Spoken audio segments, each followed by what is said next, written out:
Ladies and gentlemen of the interwebs, yes, this is going to be a shameless tease at the end of this Genesis. How Viva Fry got back into trading cards, rebranded his channel Viva Clips into Viva Breaks. I'm going to open this Topps 2025 Archives Signature 1 encased buyback autographed card per box. Topps offers this thing where they have a buyback program, and it's pretty cool, actually. Depending on the sport, they have these cards that are the ones you want to get that they buy back, or you get in-store credit for $20, $40, $60, $80, depending on the card. And this year in baseball, from what I understand in their Topps Chrome series, it's Shohei Ohtani, and I got two of them. So this might be worth $20 or $40 each. One of these is a refractor. This one might be $40, and this one's $20 in-store credit. And so they take those cards back, and then they rebrand them geniusly into a signature card that you then buy individually or risk trying to get a very good one. We're going to get into the costs of this hobby. But to back it all up to where it began, when I was a teenager, 12, 13, actually probably earlier than teenager, 11, 1991 to 1993 is when I discovered the painful hobby of collecting sports cards. And I used to go to a store called Super Steve and Larry O on Côte-de-Neige in Montreal, waste more money than I care to admit buying individual packs of Upper Deck 91, 92, 93. I think now they refer to it as like the later years of junk wax. I don't have a card that's worth diddly squat. I was holding on to an Eric Lindros Team Canada card for the last 35 years, worth zero. In fact, I think other than the Ken Griffey Jr. rookie card, which everyone was chasing back in the day, none of them are worth anything because Upper Deck did a marvelous job printing cards to the point of devaluing existing cards of any meaningful market value. I spent more money, more time chasing dreams that got away from me as a child. And it only came back up in adulthood because we were in Central Florida and we went to a thrift shop, one of those antique stores, and I noticed they had these packs of Donruss 87, unopened. Hopefully, they were, in fact, unopened, packs of 3, and I bought as many as they had. I think they had 5 or 6 packs of 3. After Googling, who are the good cards in 87 Donruss that you'd want to be looking for, the most valuable cards? Bo Jackson rookie card, Mark McGwire rookie card. It's like, okay, fine, we'll take a chance, we'll get him. We pulled the Bo Jackson rookie card, and then we sent it off to PSA for grading. Haven't gotten it back yet. We sent it late May. I think they got it early June, and we're expected to get it back in September. All right. Should he open it, or should he keep it sealed? $8.50 for a 1987. Is that an option? Too late for that option. $8.50 for 1987 Donruss cards. I think we're looking for Bo Jackson, Don Mattingly, Gary Redis. I don't know who that person is. I don't know who any of these people are. But that's how I got back into trading cards. That triggered it. And now I've been back into it in earnest for a couple of months and rebranded this channel Viva Breaks so that we can open stuff, see stuff, etc. There's going to be no editing. Hello and welcome And back. we are going to, we're back with Viva Breaks. Viva Breaks. Woo! And we've got a Topps Chrome 2025. We're looking for that case hit Titans or signature. It's got 2 autograph cards per box. You treat this as though it's a butterfly in terms of the delicateness with which you treat the cards. You keep your grubby, greasy fingertips. The penny sleeves are in my office. I'll have to get those in a second.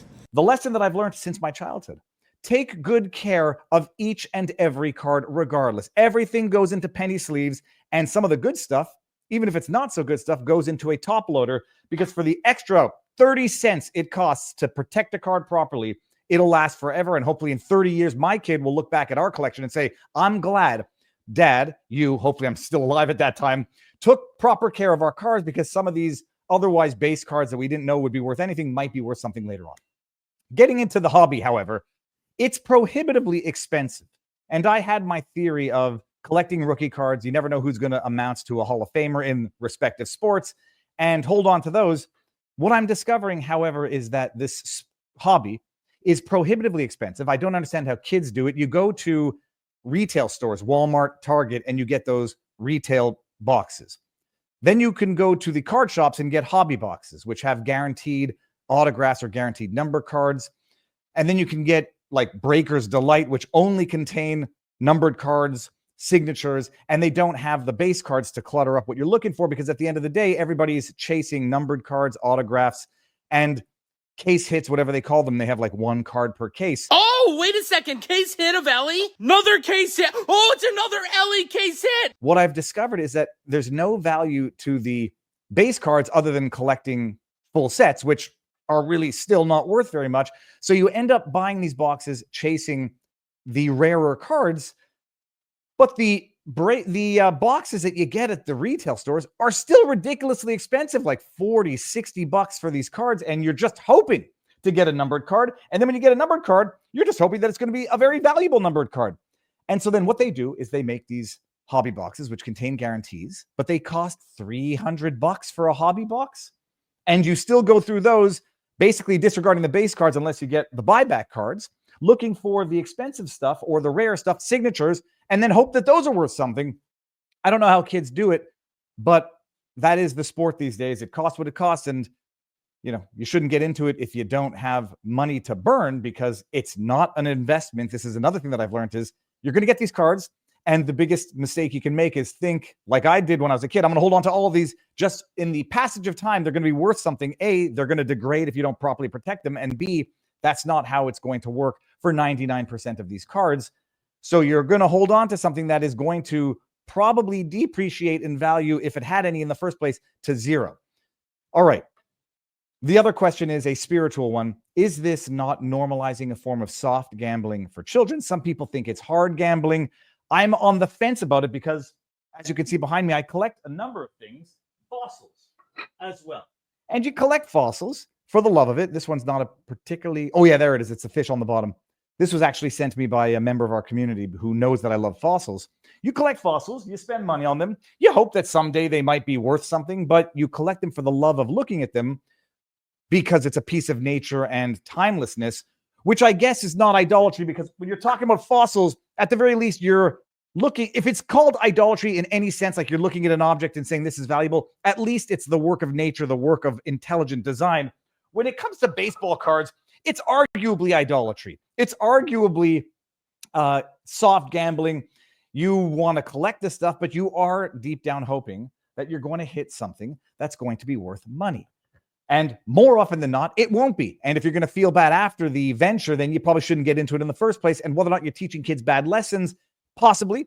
I think you might also be teaching them good lessons in terms of proper care for products that they buy, organizing things, paying attention to stats, learning basic math, and also learning geography, because as you deal with baseball, for example, you can teach this to a kid that LA is in California, West Coast. And, you could teach it to a kid and turn it into a learning lesson for a kid.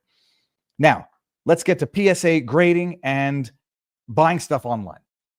One thing I've noticed is that buying things online is notoriously risky. I don't have the card here. You can never see what you're getting online in any meaningful degree. And you buy things online and it's not what you wanted. You either have to go through the headache of returning it or there's no returns allowed. And so unless you can see it in person before purchasing it, buying online is inherently risky. And you shouldn't do it with more than you're comfortable losing if what you get is a total dud because you didn't see a print line, a nick, whatever, based on what you thought you were buying on the internet.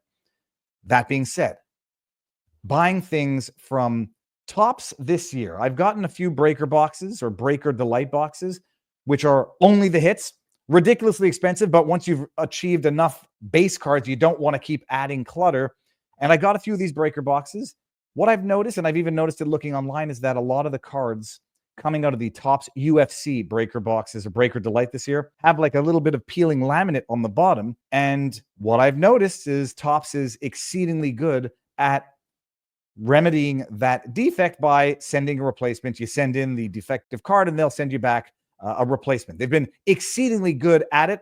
Set aside the frustration or inconvenience that goes along with having to mail in the card. Exceedingly good. You go to Topps, you create an account, you go to defective product and you list what it was, where it's defective. They receive it, send you a form that you print up, and then you mail back the card. And I haven't started getting back the replacements for the defective cards, but the check is in the mail. The plane has lifted off and we're just waiting for them to land right now. Which brings me to the other one. Many planes have taken off in my 2 to 3 months now of collecting. They haven't started landing yet. Card grading.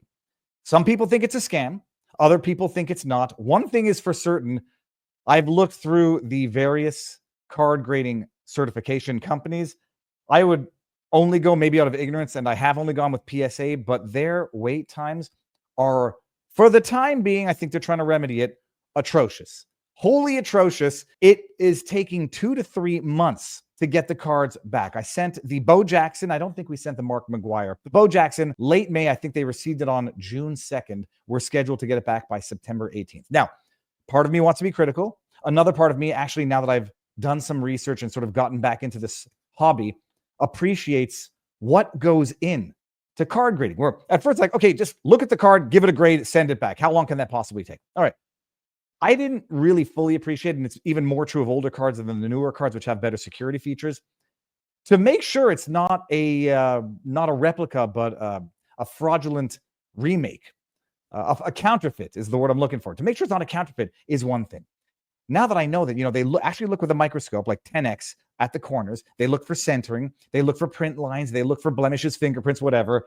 Then they've got to grade it. Then they've got to package it. Then put it back in that plastic, give it the seal, send it back. I can appreciate it takes some time. And I appreciate now what goes into what they have to do in terms of verifying authenticity and then grading it. I appreciate also there's some randomness to this. I've seen a number of videos where people break the cards that have been rated, send it back to various companies, get different grades, break it, send it back to the PSA again, get a different grade. When I start getting my cards back, I'll start revealing what the grades were. And the question is whether or not it's a scam in the first place, because a PSA 10 will command exponentially more than an ungraded card. We'll see. There's a few that I wanted to send back. I just sent back a Lamine Yamal today, but this is the other pink one that I've got now. Apparently this guy is all the rage and the hope for the future of soccer as far as young rookies go. The hobby is fun. It's a little too expensive. The question is always whether or not there's value there. The question is also whether or not the companies today are basically devaluing even the rarer valuable cards by, it's nice to have numbered cards. But if you print numbered cards ad infinitum in different colors to different numbers, so you have gold to 10, green to 25, blue to 150, if you continually create more of what are the rarer cards, you risk devaluing them all in all. I'm concerned that that's what's going on right now. I'm particularly focusing on baseball and UFC. I got the Goodwin Delight, which is how I ended up with Tatsuro Taira and Lamine Yamal, which this is the other rookie card. I almost didn't put this one in a top loader. The question is whether or not these companies are just printing too many rarer cards, whether or not they're printing too many autographs to devalue what would otherwise be the valuable cards. But for the time being, I'm enjoying this. It is an expensive hobby. The question is whether or not the investment, which should never be regarded as an investment, only an expense, because more likely than not, nothing is going to very much appreciate in value. And if it does, you wouldn't call it an investment. You might call it a gamble, a risk. Whether or not it appreciates in value, we'll see. For the time being, it's been a great excuse for me to get back into the UFC, to watch it with my kid, to hopefully get him to take some MMA classes, and myself as well. Everyone should know how to defend themselves with their hands. That's it. That was the Genesis story. And now for the great reveal. This is in a box. Now, I'm going to open it like this, and then you're going to see Spyderco. This one was made in, if I'm not mistaken, this blade was made in not Seki City, Japan, but Colorado. Let's see if you can see that. A little rusty. I got to clean this one up. One of my favorite knives that I also used to collect back in the day. And now I'm going to find out where I put the there it is. There it is right there. Well, I'm just going to look over here, and we're going to open it facing the camera so that we can see. Let's see if we got, so a rookie card this year. Let me see something here. The one thing I want to check before I do this is whether or not it's in a bag or it's in a wrapper. Is it in a wrapper? Now you see, it seems like it should be in a wrapper. I'm going to hold my finger on it. I can't pretend to even know what's a good baseball card other than a few big names. Oh, what did we just get here? What is this? Prismio Power, Luis Castillo is that to 50 or to 500? Dude, we might have gotten something very nice here. Prismio Power, Luis Castillo, 44 of 50. And now I've got to call up the card shop and see if this is Dude, I gotta get that box. What are you, crazy? Keep this here. We're gonna see what this is. If this is a case hit or if this is a super valuable card. Luis Castillo, I know him, but Luis Castillo, Cincinnati Reds, is this a rookie card? Well, I'm gonna have to go look this up. Oh, by the way, the websites for the best comping, as they call it. Comp is checking for comparables. There's one website which is amazing. First of all, eBay is decent if you want to see what things are being sold for, or at least what the prices that are being asked for things. But it's called Sports Card Pro is where you want to go to check the cards, most recent sales. Let me bring it up right now, and then we'll see in real time if we've got anything amazing here. Luis Castillo. Luis Castillo. And what do I want to look up? Prismio Power. And you hit enter. Prismio Power. What is this?